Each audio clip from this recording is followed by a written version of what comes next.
So, ladies and Okay. gentlemen, game number 3 here, National ESL Fight Club. We do have a tie between Townslave, Souldrax, who rose up from a 16-player pool, and this will be game number 3. They are tied. It will be Tristana and Timo with various previous heroes banned because, well, they won with those previous heroes. It's always a good idea to take out your strongest hero from your opponent. But you can hear chuckling here, Colby Cheeze, and you can see him clearly on the screen there of, LoL fame. He'll be joining us here for some casting. How you doing, sir?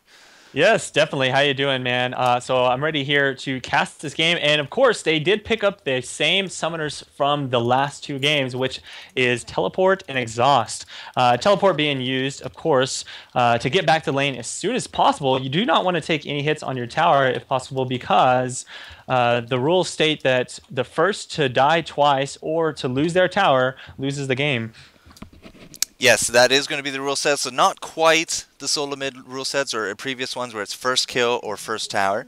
You kind of mistakenly almost exited the game and screwed us over earlier. But no, it will be 2 kills or the first tower. So far, we have had 1 game 1 with a tower kill and 1 game 1 with a double kill. So, I mean, it's not exactly flexible. We don't know who's going to be here. These guys are pretty even in terms of skills, but we do have the Tristana and we do have Timo coming out, both very powerful heroes in their own respect. Definitely, and Timo picking up a Doran's shield for his starter item, definitely expecting to try and stave off some of the damage that Tristana is going to be laying on him. She is all a physical damage champion, except for, I believe, her ultimate. Maybe magical, I'm not sure.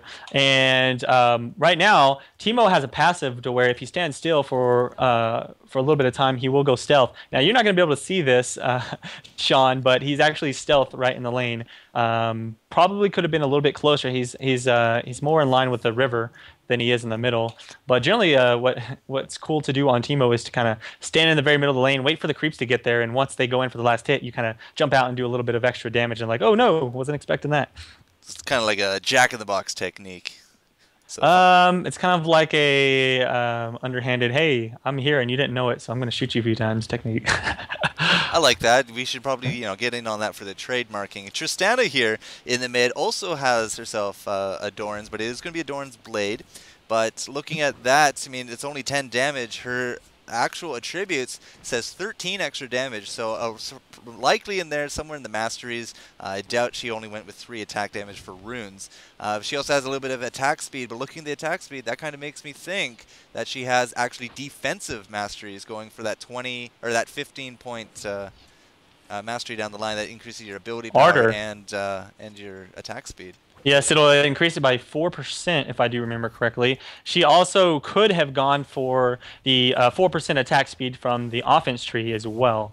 So 2 extra magic resist and 6 extra armor is going to be labeling on her. Let's just take a quick look at Timo. He has +3 damage, so likely that offensive tree. Again, with another attack speed modifier, 10 armor simply because of the Doran's shield. I don't see anything else, so it kind of leads me to believe armor penetration or magic penetration or maybe just cooldown reduction.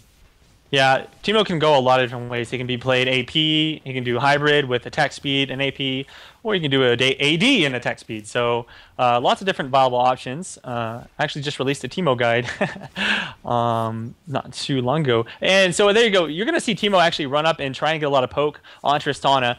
Timo's poke is a lot stronger than most champions due to the fact that he can shoot you and then blind you and shoot you again. And if you try and attack him back, you can't hit him because you're blinded. And then that poison is going to tick for the next 4 seconds doing additional damage.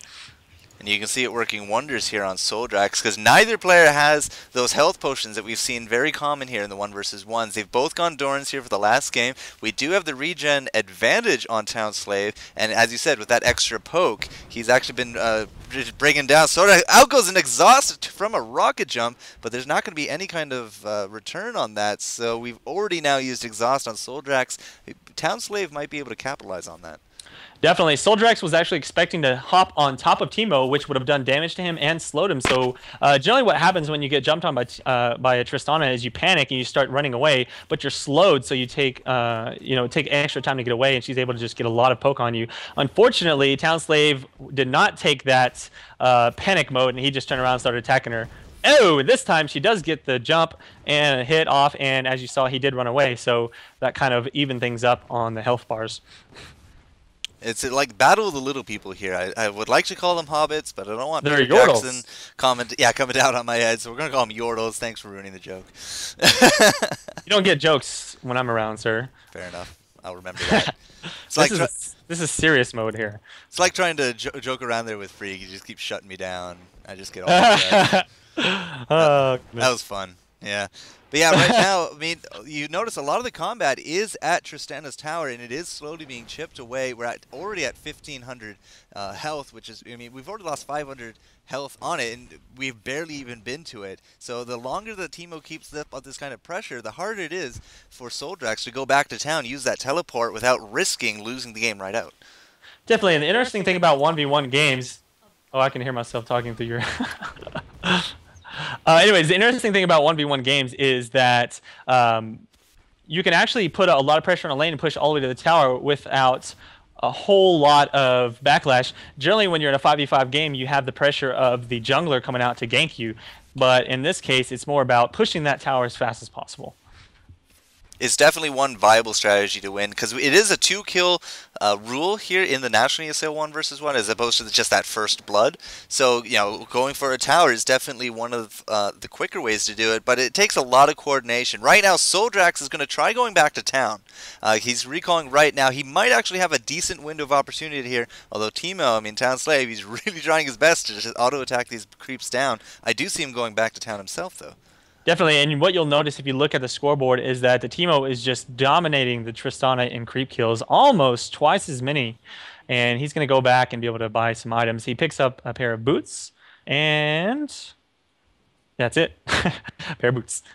Oh, no, actually, he picked up a Doran's blade and a pair of boots. So now he's got both that shield and blade as well as those boots of speed. He also has a passive ability that makes him run faster until he's attacked by an enemy champion, which he can activate for double that speed for the next 3 seconds, making him an extremely strong poke champion. Yeah, I can see him motoring his way on up to the mid. So, Teemo didn't use teleport. Weirdly enough, Souldrax also didn't use his teleport. He chose to run back here to the tower. Definitely, and you'll notice there's not really any reason to use that teleport unless your tower is being pressured hard. The reason for that is because you can get back and really you're only going to lose maybe 1 or 2 creeps if you've timed it correctly. So you'll notice that Townslave actually backed right when the creeps were around the middle of the lane, and so they weren't actually pushing into the tower or getting pushed either way, and therefore that's basically what you're going to see people doing whenever the time permits it. Well, it's not a bad idea, because now, I mean, you might be able to fake out your opponents to thinking, okay, he's gone to town, he's used that teleport. If he goes to town again, now's the time to push, and you can surprise him. Or at the same time, yeah, I mean, if you're not in immediate danger, you can get back. You did see Teemo motoring up, so he's using his natural skills to his advantage. But right now, a little bit of a creep advantage. That catapult, you know, landing at least 100 damage onto this tower. We're already at the 900. We do have an exhaust going down onto Souldrax. No, Souldrax trying the combo to get Townslave back into the tower range with that buster shot. Not going to be working, unfortunately. Townslave getting shot off to the side. He did take himself some damage, but he's feeling pretty good because he still has that 2-kill, you know, window of opportunity to use. This tower, however, it's not feeling good at all. 839 hit points. A few more good pushes like that, we might actually see it down to critical state.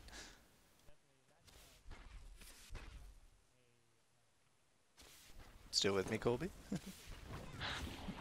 Oops, I guess I muted myself. Sorry. So I was going to say this is definitely where picking up a Wriggles would have helped out. See how Souldrax is just constantly getting pushed to the tower and he's not able to push back. And that's because Teemo is just able to do so much more DPS to those creeps. And so if he's not able to do something shortly, he's just going to lose his tower without any way to retaliate. Yeah, that is, you know, just the result of Teemo just doing so much pressure up in here. I mean, I don't even think we've visited his tower this entire game. What's the health for you? It says full health. Yeah, okay, so my UI ain't lying. Yep. Now, another thing I'm surprised, if Teemo's trying to kill these creeps faster, what he could be doing is actually attacking each creep once so that the poison starts ticking away and then finish off the creeps one at a time. That would actually kill them much faster. But I guess he's not worried about it. clearly out pushing. Oh, and he does get jumped on and exhausted. He may actually get killed here, but I don't think so. Souldrax taking a lot of damage. Oh, first blood goes to Teemo, and he might actually just take the tower right here. He has a very strong opportunity to do that right now. He is going to bypass those creeps. He's just landing those shots right now on the tower. 420, 360. He's doing about 60 damage a shot. He is going to get repulsed a little bit here, but yeah, 247 hit points right now on this tower. As you did say, he might be able to whittle them down with that extra poison, and Tristana taking a huge amount of poison that round, and that's going to be it. So, yeah, there's no way. Yeah, Teemo, very strong laner, especially against AD champions, so such a great counter to that Tristana. And there you go. That's how you win the National ESL 1 vs 1 Fight Club. So, same time, same place next week. What is this, Olaf? Get out of here. Attacking me.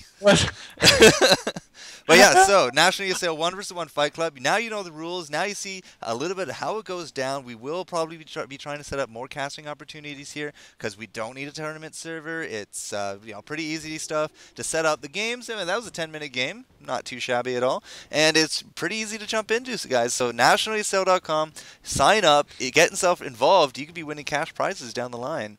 So good stuff. Definitely, guys. So thanks for showing up, and we'll see you guys around for the next one for sure. All right, so FourCourtJester and Colby Cheeze, we'll be seeing you guys again sometime soon. And you guys have yourself a good night. Good night.